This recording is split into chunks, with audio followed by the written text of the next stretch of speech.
இன்னும் ஒரு வாரத்திற்குள் எலெக்ஷன் கமிஷன் மூலமாக, தேர்தல் ஆணையத்தின் மூலமாக இரட்டை இலை சின்னம் அதிமுகவிற்கு கிடைக்குமே ஆனால், அதை நிரூபித்து, அதாவது நிரந்தரமாக செய்யுமே ஆனால், தமிழ்நாடு ஹைகோர்ட்டுக்கு பதில் சொல்லி ஆகணும் எலெக்ஷன் கமிஷன் 29ஆம் தேதி ஏப்ரல் மாசம். அதுக்குள்ளே ஒரு கண்டிஷன் போட்டு பண்ணிட்டாங்கன்னா ஓபிஎஸ் உடைய எல்லாமே என்ன ஆகும்? அதனால அவர் ஒரு கட்சி ஆரம்பிக்கிறேன்னு சொல்றாரு.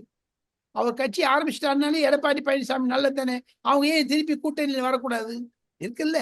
அதிமுக ஜெயலலிதா அவர்களால் அடையாளம் காட்டப்பட்டு முதலமைச்சராக இருந்தவர். சோ அப்படி இருக்கும்போது முக்குளத்தூர்ல ஒரு முக்கியமான தலைவரா அறியப்படுகிறவர்.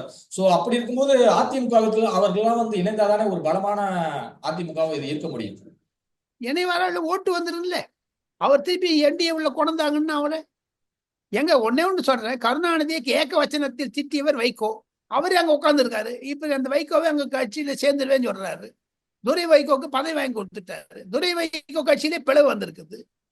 ஆக மொத்தம் இந்த கருணாநிதியை திட்டிவரே மு க ஸ்டாலின் அடைக்கலம் கொடுத்தார் என்றால்